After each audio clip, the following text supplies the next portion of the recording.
Hello, guys. I just want to talk about. I just had my second um,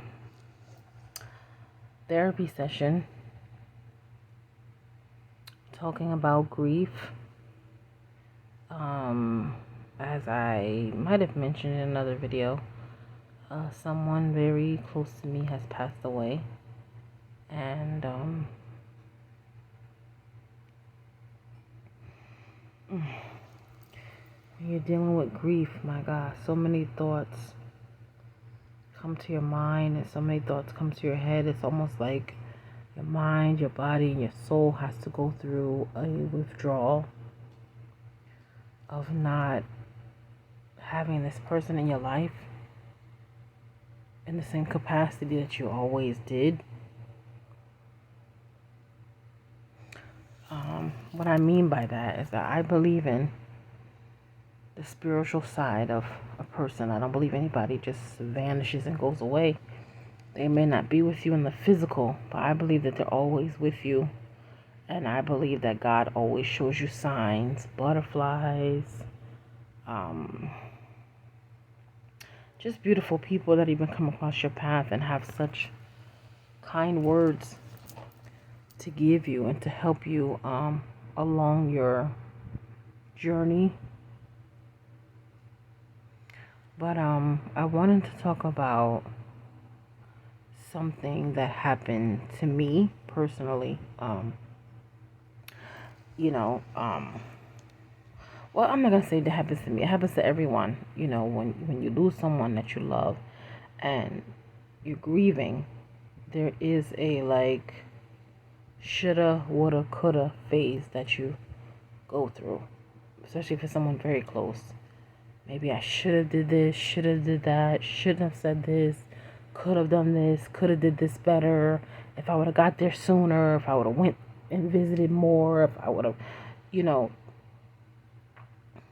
And the therapist really set me free because she said, for you guys who say, God is in control, God is in control, God is in control. And I'm a big God is in control kind of person. Like if something goes wrong, I'm always like, you know what, God is in control. It just calms down your nerves, it calms down your anxiety, and it kind of releases you from having to figure it all out or to, this is my fault. And, you go down this horrible space that you don't even need to go to. So, it rather than do all that, it's better to just kind of have this like God is in control. Because when God is in control, you'll get the next job. The money will come from somewhere. You know what I mean? You'll get a roof over your head. Finances will come from heavenly places. You know what I mean? Like the situation will resolve itself. And I really do believe that. I'm a firm believer in that. But she pointed out that like, I wasn't using that thought process when it came to my loved one. I just felt like in some way I was in control. I could have controlled this, I could have controlled that, I shouldn't have done this, and I didn't even realize that I was doing that. That's why therapy is so important. It seems like something so simple, but my God, they can get you out of a kink that will plague you and torture you if you're not able to kind of like put that piece together. It's almost like when you were young, you had the train that went around the track, especially you had that wooden one. I'm really telling my age. But if one piece was missing, that thing did not go around the track like it's supposed to. But if somebody could put that one piece in place, click, click, that thing will zoom around the track. That's what therapy does for you. It's so amazing. Like I said, this was my second session, and the first session I had such an amazing breakthrough as well. And because I was stuck on something else and I was adamant about something else, and she pointed out to me that what you're so stubborn about in this moment, you may 20 years from now wish that you made a different decision. And I was upset with her for saying that, right? We don't want anybody to correct us, especially if we're so hell bent on something. But therapy kind of allows a person that totally doesn't know you, they have no reason to kiss your behind and be a yes person. They have no reason to side with you or not side with you, right? They're very neutral. And because of that session, that was like 2 weeks ago, I took her advice and I made a switch, a pivot. And I'm so glad that I did.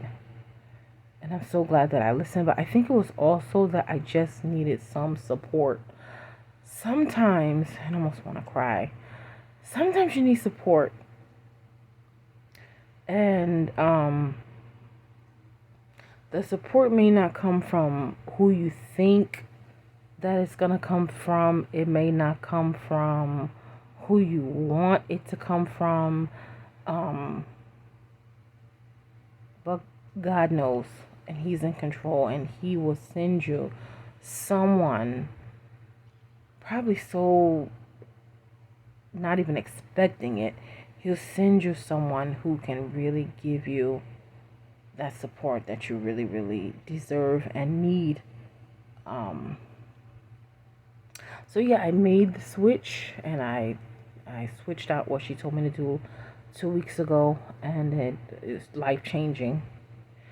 And then, like I said, I just had my therapy session now, and not life changing. I mean, the light bulbs just bah bah bah bah bah. Like, I mean, we have to give these people respect. These people have PhDs. They go to, you know what I'm saying? They've seen hundreds, maybe thousands of clients, and they can help you like that off of something that you might have been struggling with.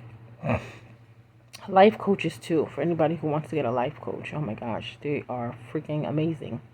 Amazeballs. But yeah, but anyway, getting back to the point that I was not applying my really positive thinking to the situation of, what, God is in control. And she said that to me, you're going to have to, which one is it? You can't say, oh, God is in control when it comes to 80% of things and really believe that. And then this 20%, you're like, God isn't in control. He didn't have it this time. It slipped through his fingers. He didn't know what he was doing. He wasn't on point. You know what I mean? Like, I was in control of that, and I messed this whole thing up, and I messed this, and it's like, no. You're not in control today. You're not going to be in control tomorrow. And you weren't in control yesterday. Whew. So many things are out of your control. And you know what? Thank God they are. I'm not God, It says in the Bible, you don't know the day, the hour, the time when someone's going to pass. You don't know. So, give it your best shot, Hug your loved ones. Be good to them.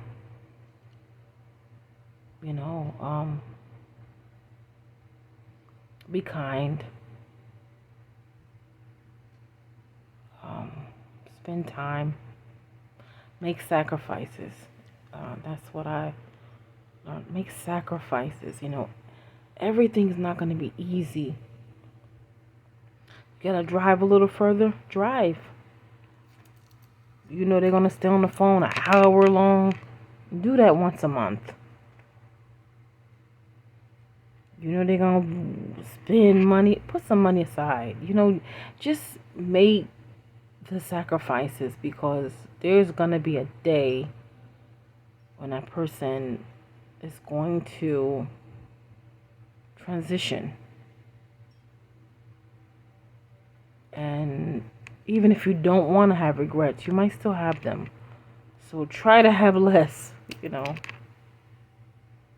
Just do the best you can. And in all fails and all goes on, forgive yourself. Be kind to yourself. Be Be nice to yourself. Be loving to yourself. Sometimes we can be so loving and forgiving and merciful and wonderful and kind, loving to everybody else, and beat up on ourselves, you know. You should have knew. You should have did better. You could have figured it out. You always know the right thing. How come you didn't know the right thing in this time? How come you were tired? You shouldn't have been tired. You should have got up. You should have, you know, this is a message for a lot of the caregivers too. If you're a caregiver in any capacity, it's okay. I'm just going to leave it like that. It's okay. You fill in the rest. It's okay. All right. Love you guys. Bye.